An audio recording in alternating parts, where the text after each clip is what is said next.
Yo, Cardi B just slid into the studio at 8 o'clock in the morning with her secret weapon. And the whole internet knows what that means. Barred being suspiciously silent since Lau allegedly fired shots on Big Mama. And now she's quietly cooking up something nuclear, while LS out here scribbling lyrics on a whiteboard trying to prove she ain't ghostwritten. And L thought picking a fight with Body and Joe Budden in the same week was a smart business move. Before we get into it, like, subscribe. Don't miss it. Huh? Belly's Almonzo, Cardi B herself, got spotted in the booth bright and early with Partisan Fontaine aka Party, the same pen behind I Like It, Bongos and WAP. Party posted a studio clip to his Instagram story on June 2, 2026, just days after Listen Michelle Stevens Latto dropped her fourth album Big Mama on May 29, 2026 through Streamcut and RCA. The track everybody's pointing at. Give Me That. Where Latto allegedly aimed a body over that whole bag apology situation. Latto really thought she could throw subs and not get a response from THE Cardi B, brew. Now, let's pull up the receipts that show why this whole move is backfiring. Let me hit you all with the receipts one by one because this story got layers. We got to start where it all began last fall, when an audio clip leaked of Cardi B going off on a phone call with Ice Spice's manager James Roseman Jr. In that call, Body could be heard saying, "I must show you I'm not L," basically calling LA__F or how she handled her Ice Spice drama. Yo, when I first heard that audio, I had to rewind it 3 times. Like, Cardi really said that on a recorded line. Bro really said what? That's the dumbest flex to put on a phone you don't own. Now, fast forward. Cardi B doesn't try to play dumb. She hops on her platform and actually issues a public apology to Latto, even offering to buy her a bag to smooth things over. Real talk, that's more than what most of these rappers do. Most of them would have doubled down, made a song about it, and pretended it never happened. So that's where Bard left it. Apology issued, bag offered, ball in LS court. Then May 29, 2026 hits, L drops Big Mama through RCA Records. And on track. Give Me That Latto raps. BCH said what? Let's clock it. I really got a homie store in my closet talking about buying Big Mama bag like mine ain't already bought it star. When I heard that line, I sat up in my chair like, oh, that's directly at the buying Big Mama bag part. That's not subliminal. That's a heat-seeking missile aimed at Cardi's apology offer. But Lau didn't stop there. Fans also caught the line. How you let him cheat and take him back must be your only N***, and the internet immediately clocked that as another shot since Body's whole public marriage saga with Offset has been front-page tabloid material for years. Yo, that's where I said this is different. You can talk about bags all day, but the second you bring a woman's marriage into it you started a war not a rap beef. That's where Latto lost a plot. Now, here's where Joe Budden enters a chat. On a recent episode of the Joe Budden podcast, the podfather reacted to Big Mama and zeroed in on the track Hostage, saying, and I quote, "This song sounds like it could have been on what's a 21 Savage album he did with Drake. Her loss." Yo, Joe didn't even say it nasty. He said it like a fan making an observation. But L took that personal. She wasn't having it. Latto fires back on X, posting handwritten lyrics on a literal whiteboard trying to prove she penned Hostage herself. Bro, a whiteboard? When I saw that, I was like, who keeps a classroom whiteboard in their crib just in case Joe Budden questions your pen game? That's the dumbest visual defense I've ever seen. You can't whiteboard your way out of a flow comparison, brew. And then the receipts dropped on her. Somebody pulled up her own 2022 tweet where L herself wrote, "I'll post them my goddamn self. They'll all tell you I write, too. I heard a few of your refs before they came out, too. Boo." You forgot we all call Lab W the same writers. Difference is I don't deny it. When I read that, I had to do a double take. Sis literally admitted on her own page that she uses writers, and now 4 years later, she's whiteboarding lyrics to disprove it. Nah, you can't say both and expect people to take you seriously. The internet never deletes, sweetie. Now that we got the quotes, let's connect the dots. Remember Party's studio post? It dropped roughly 96 hours after Big Mama hit DSBs. That's not a random Monday session. That's a tactical response window. Body let the album breathe. Let the streams underwhelm. Let the discourse build up, then slid into the booth with her assassin. That's chess, not checkers.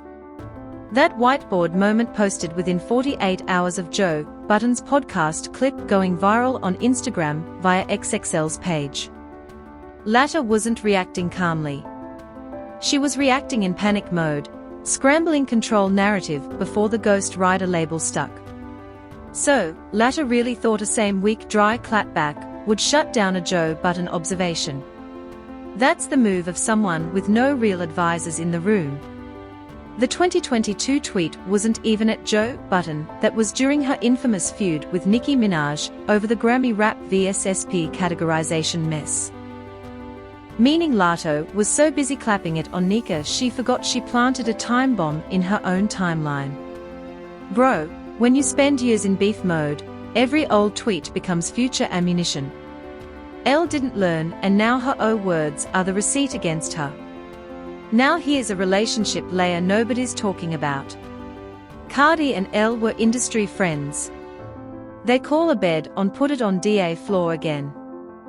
That song went platinum and pushed Elle into a different tier.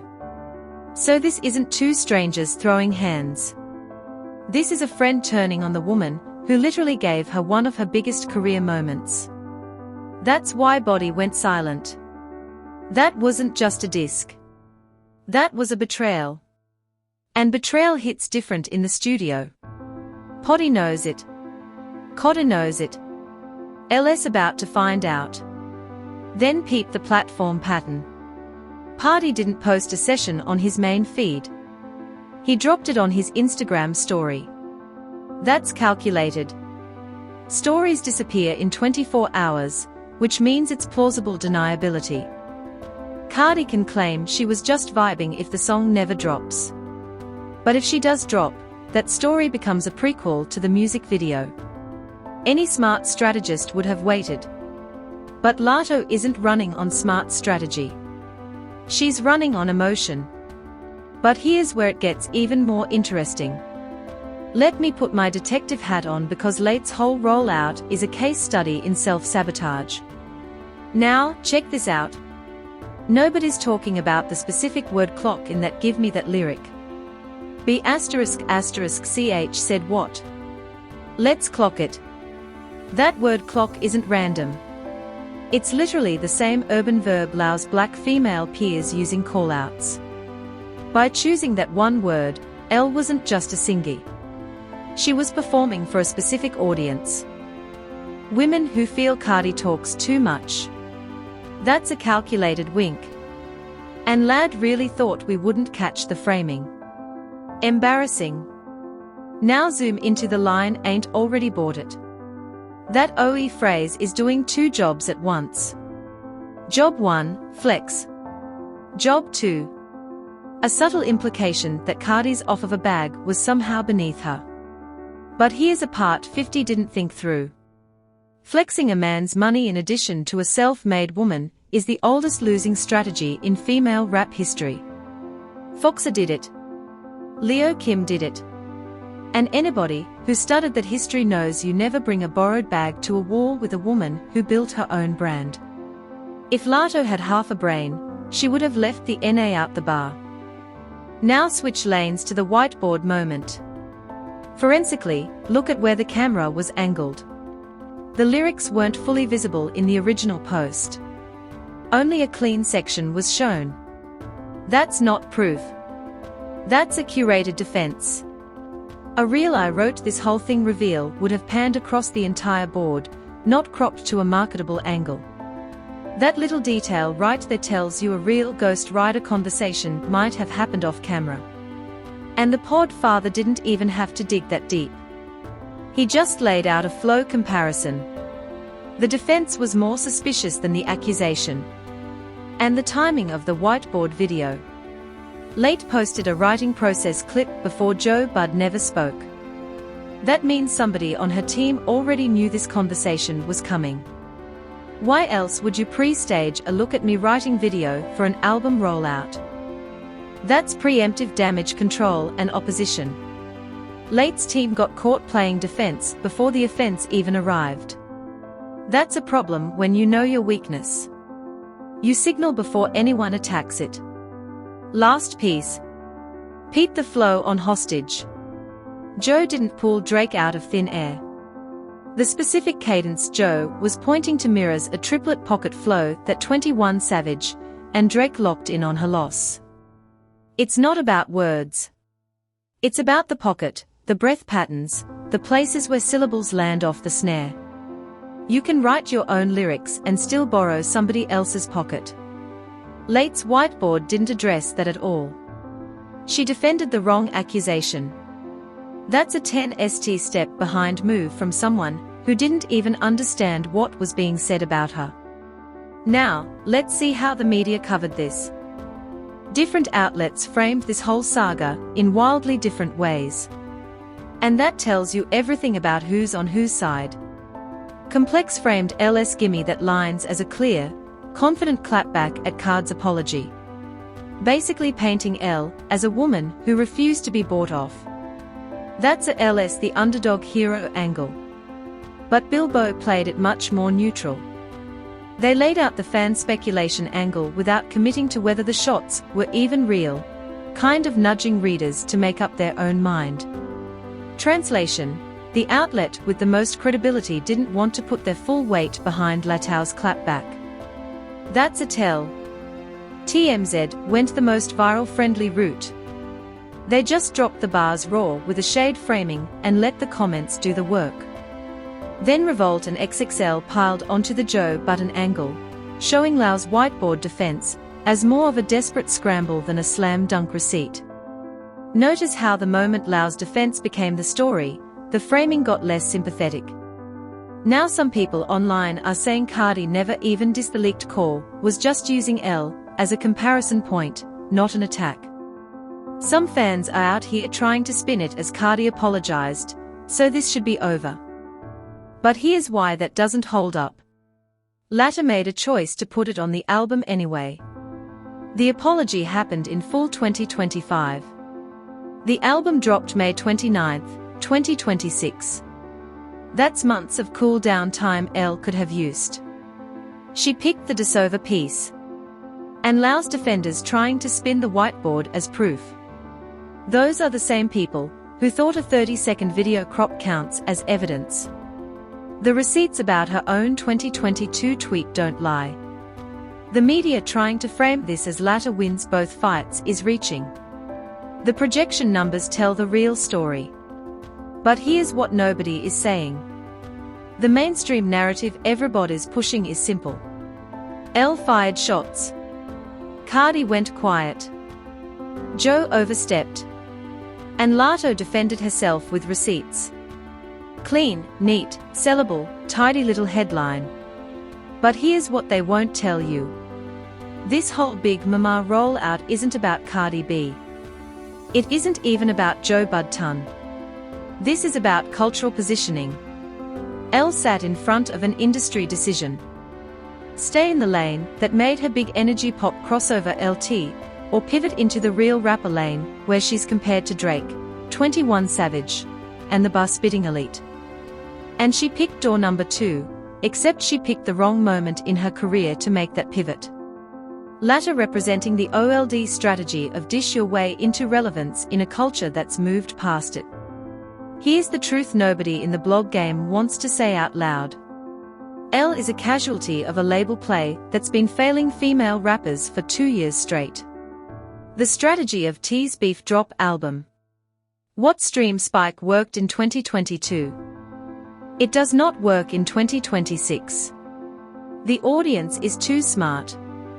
They saw it with a Nicki and Elle Grammy beef back in 2022. They saw it with a Megan-Nicki spat.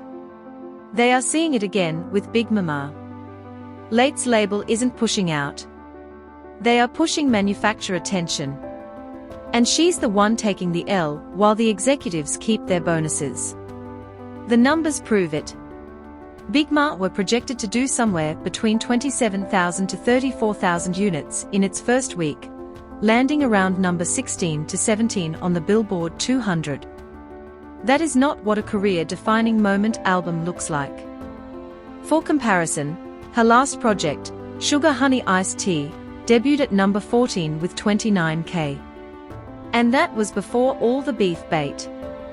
So all the controversy, all the disses, all the whiteboards, and she did worse numbers. That's the industry telling you the public is done rewarding bad faith beef. Late's strategy is recycled from a play bit. The streets already burned. Now, here's where La's whole rollout becomes a historical pattern. We've seen this exact movie before. Foxy vs Lil Kim, Remy vs Nicki, Mia X vs Cardi. Every time a female rapper makes a calculated diss against another established female rapper, while her OWN album numbers are soft, the disser loses long term. Always. Lau is repeating the same mistakes that stole careers before hers. This isn't strategy. This is a curse. An LS on the losing side of history, with her hands literally tied to a whiteboard. But here's the real forbidden take. The Drake comparison Joe Budden made it actually helps Latto more than it hurts her, and she too emotional to see it. Being compared to Drake's pen is a compliment in 2026. Drake is a streaming king. The fact Latto fought that comparison instead of leaning into it shows she doesn't understand her own positioning. Real strategist would have laughed and said, "Thanks for the comparison." Lau whiteboarded it. That's a difference between an artist with a long game brain and an artist reacting to her ego. Lau is playing checkers while Cardi is playing chess. Cardi went silent. Silence is a chess master's move. And Elle just walked into the trap. And then the betrayal angle because we can't skip this. Cardi B literally co-signed Elle on Put It On DA floor again back when I was still trying to crack mainstream rap. That feature opened doors. That collab unlocked rooms. So when Latto chose to take shots, she wasn't punching up at a peer. She was biting a hand that helped pull her up. And the culture doesn't forget that. The streets remember who helped you. And right now, the streets watching Lau and saying, "Nah, that's foul." Lau's whole "I'm the new big dog" persona is manufactured. And that authenticity question is starting to fall apart in real time. And that's a truth they won't tell you. So what happens next? Here's what's most likely to happen. Cardi B drops a single within the next 4 to 6 weeks, and it's not going to be a 7-minute Kendrick-style takedown. It's going to be a 2.5-minute radio-ready record with "Oh Devastating" by aimed at Lau and a beat designed for TikTok. PY's pen specializes in exactly that formula. Short, viral, and undeniable. When body drops at record, Elle is going to look desperate trying to whiteboard a response in real time. The silence we are watching right now, that's not weakness. That's a hunt. And when the predator strikes, the prey doesn't even hear it coming. Now, if Cardi takes a high road instead and just keeps building her own album without ever directly responding, Elle still loses because every blog, every podcast, every Joe Budden episode will spend the next 6 months asking where's the Cardi response. That question alone keeps Cardi B louder than Lau's actual album. Mark my words, when Big Mama falls off the charts in week 4, and Cardi is still trending without lifting a finger, Lau is going to realize the worstest of all is being ignored. We saw what Cardi did when she stayed silent during the Megan vs Nicki era. She came out the other side untouchable. Lau is not ready for what happens when Ba decides to just live her life and let the streams do the talking. Looking at the bigger picture, this moment is going to mark something massive in female rap history. This is going to be the case study every A&R points when they tell artists, do not bait beef when your album isn't bulletproof. 5 years from now, music journalists will look back at Big Mama as a moment Latto's window being taken seriously as a top-tier female lyric is quietly closed. The streams are going to fade. The whiteboard memes are going to stay. And every time a Drake comparison gets made, somebody in the comments is going to say, remember when Latto pulled out a whiteboard? That meme is permanent. That image is forever. And while Elle's spending the next year trying to escape that whiteboard moment, Cardi's going to drop her album, dominate the cycle, and add another platinum plaque to a discography. Late is still trying to catch. Whatever happens, one thing's clear. Elle already lost. Thanks for watching. If you enjoyed uncovering the real story, smash that like button and hit subscribe so you never miss when we expose what everyone else is too scared to say. Ring that bell for notifications. And if you want more truth bombs like this, click on one of these videos next. Trust me, you'll want to see what we found.